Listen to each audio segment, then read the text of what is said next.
Hi, I'm Christian Ruiz, but you can call me Chris or Chan.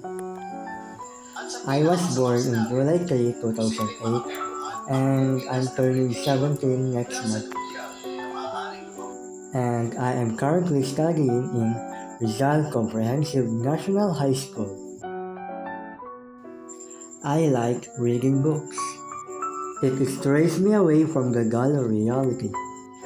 Second, I love watching K-drama series like fantasy, romance. No one knows, but I'm a pet lover. His name is Bochi. And also, I love hanging with my friends. And lastly, this is my ABM family. To my ABM family, small groups, big dreams, thank you for the journey. Let's keep winning together. Pagayon.